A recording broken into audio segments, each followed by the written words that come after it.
Good evening, everyone. It's Carpo. Here I am.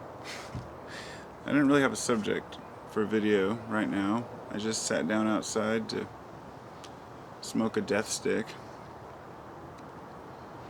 and take a relaxing moment out from a hectic lifestyle and say that I love you all. I really do. It's like I need a community of people that are like-minded and can reinforce my ideas but make me think about things that may not be, some of my conclusions that may not be correct, or you know, without any type of like animosity or anything. And I think that's important to me. But it was like when John came up the other day, I felt like I knew him, like I'd always known him, and it wasn't awkward having him in my home. And it's always awkward meeting someone you never met, but it wasn't as much so as it would be if I didn't know him from online. So all the people that I've shared, ideas with online, and that have shared ideas with me, it's I need that. I need that support, that network, and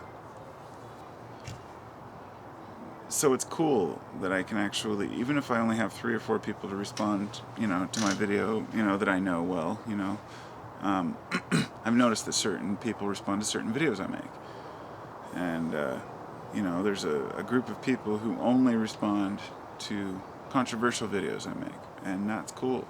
That's cool. So, sometimes I think I lose them when I go into like a peace and love video, but then I get back into something about conspiracy or something, and then they get right back on there. And so it's kind of like me and like all of us, we watch, we all have our feed page on YouTube, and we can see what's going on and who's posted what.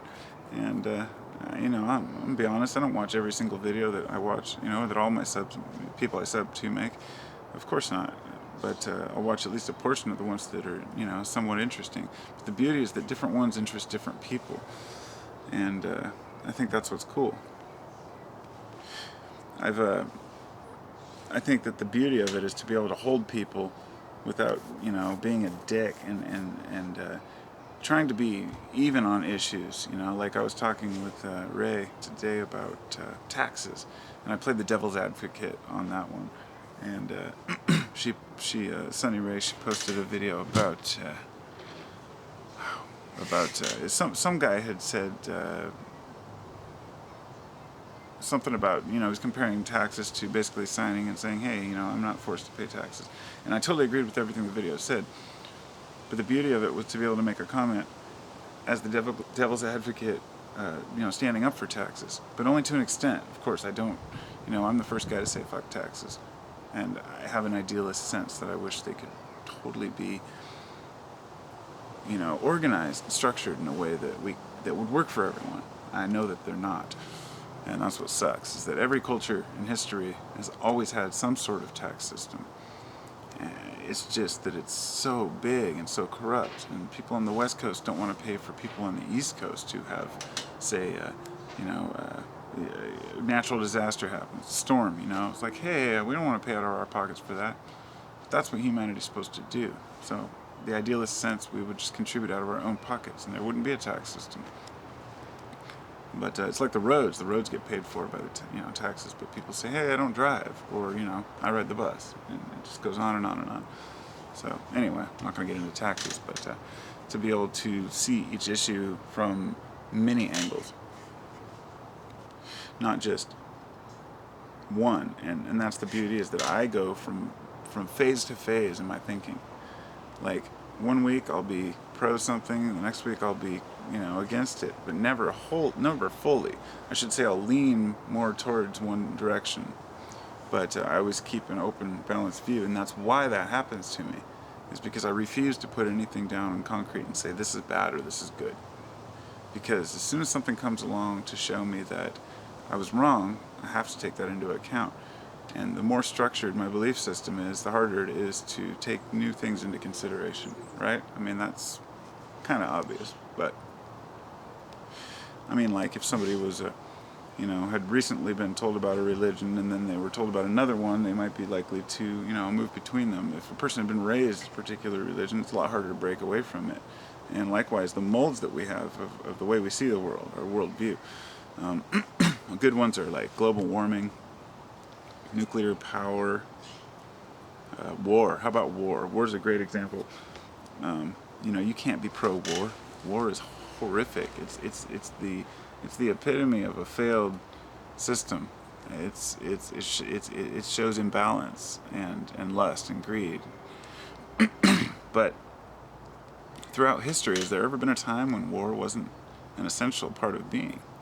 And I don't mean that an essential part of being a person, rather an essential part of being a safe community.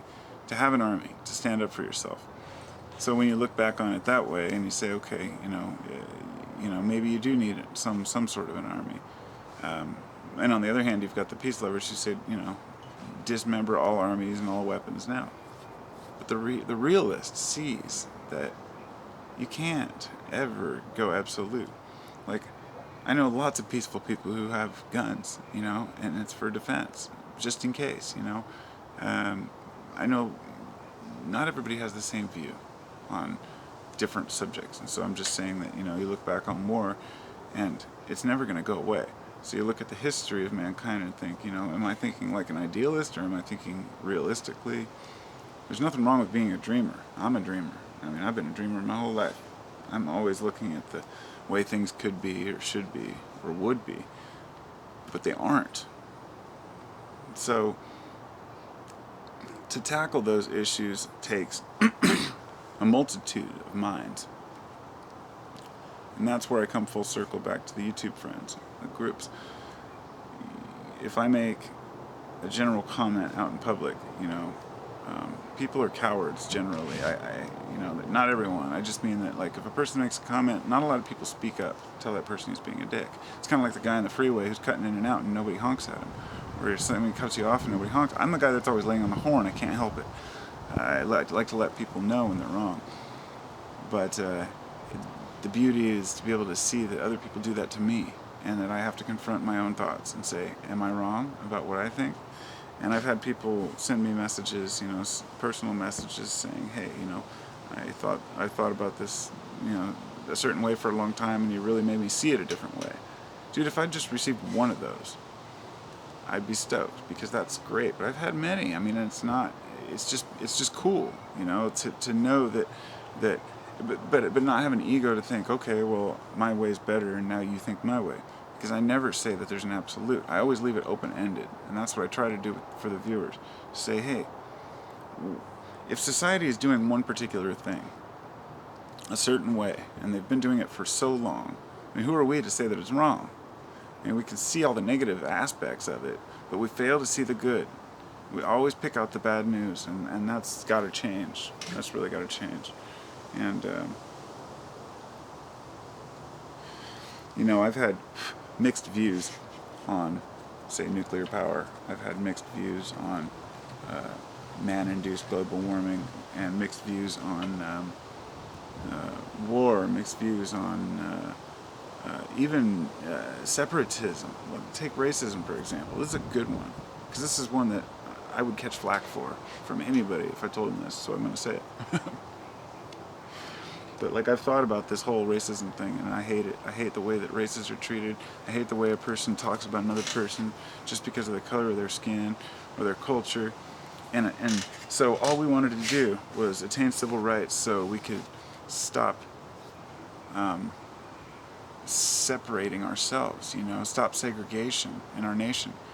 But even though segregation is abolished to an extent, I mean, there's still a lot of the U.S. that's behind, but people of similar color or ethnicity or culture tend to like to live together. And there's nothing wrong with that. So that's why we have Chinatown in Portland. You know, that's why we have the area where the Asians live, the area where the blacks live, and then there's, of course, the mingling of everyone. But that's why, you know, the natives like to stay on the reservation. They don't have to, but you know, I'm not saying that a person isn't confined to their environment, because a lot of times we are, circumstantially. And that's the problem, is that it's not that segregation keeps people separate in their communities. It's that by the fact that people want to live in communities like that together, it allows corporations and government to target those communities for less services, less funds, less money for schools, on and on and on. Poorer foods, and you see that you know, it's not that people necessarily can't get out, it's just that a lot of people want to stay with their kind. Not their kind, I hate to say that, it's not right. People that are similar interests. Just like we flock in groups on YouTube and we tend to make these like communities of people that talk about similar issues. We also have communities within our real life out there, real world, where, you know, people separate themselves. The reason why I brought that up is because I wanted to say that segregation is bad, but separation by culture or by race is not a bad thing. You know, we can't expect that it's going to be black, white, brown, red, black, white, brown, red all the way down the street. It's just not. It's not the way that people want to live. And maybe one day that'll change. Maybe people will finally see past color. But until then, you know, they stick in their groups. And, you know, likewise, I have to say, people who are cultured and being, say, more modest in their beliefs, you know, may live in a smaller community. Let's say you might think, okay, the rich people live in the hills, right, in the big houses, and the poor people live in the valley. But there are going to be some poor people living in the hills who are trying to live beyond their means, who are stretching every credit card and dollar to try to look like that kind of a person. And likewise, there's going to be the millionaire or billionaire that lives in a 800 square foot ranch style home because of his modesty, because he prefers to live with more modest people. And the person with less money prefers to live with more fake people, so it's not always what it seems on the surface, is what I'm getting at. You know, you see a person and you think, oh, that person's a certain way, and they're never that way. It's never like that. It's judgmental to think anything like that, but we do it. And often it's warranted, but more often it's not. For example, the clothes a person wears, you know, that's not a good way to judge a person, but people do. Oh, they're trendy, or they're hippie, or they're this, or they're that. You know, you see a guy in a suit, and it might be a grungy hippie that just has an important job interview to go to or something. Or, you know, maybe the normally clean cut, you know, normal, hardworking, white-collar guy decides to go to some rave for a weekend, and he dresses like a slob and parties out and gets wasted. And he might be judged by a guy on the street, look at that slob. It's just, and it kind of ties in with the video I was talking about people who drive, and you never know if a person's hauling ass because they have to get to the hospital, or if maybe they're just being a dick. We never know what's going on in another person's mind. So, judging people on anything is anything other than behavior is, and even then, you can't judge a person by their behavior because it could be a temporary behavior, a pattern that, you know, comes now and again, but that's generally over. You know, not everybody's a bad person all the time. Sometimes people make mistakes. So I guess that's it. I just love everybody on, you know, that I talk to on my channel, and the ideas that we can share, because I feel like that's lacking today. And I know that that's just coming from my mind because I'm one person, and my experience, or should say your experience, may differ. And that's one of the things I've really tried to overcome in my years, is to really understand that not everyone is at the same point in maturity and their search for self or higher being, or even their search for you know, proper behavior. And so I don't base anyone on age, gender, ethnicity, race, or even religion, because I know that everyone has something to contribute, and bringing that together is just awesome. And being able to share that with you guys is, I think, to me, it's like a gem. I mean, it keeps me on my toes. You know, I've been in a funk lately, kind of. Not a bad funk, but just, you know, I'm not in one of my upswings where everything's going great. I'm back to work and I'm making money now, which I wasn't before, but you know, my mental state varies, and I just wanted to say that people should remember that everybody's mental state varies depending on their situation. And so just because a person acts a certain way doesn't mean that they are that way. But, you know, they could even be going through a phase where they act that way for a month or a year, you know, but people do change. So I've changed a lot in my life, but I've also still kept that youthful exuberance, that love, that drive to unity for people, unity for everything and everyone. So peace out, platypus. I'm out.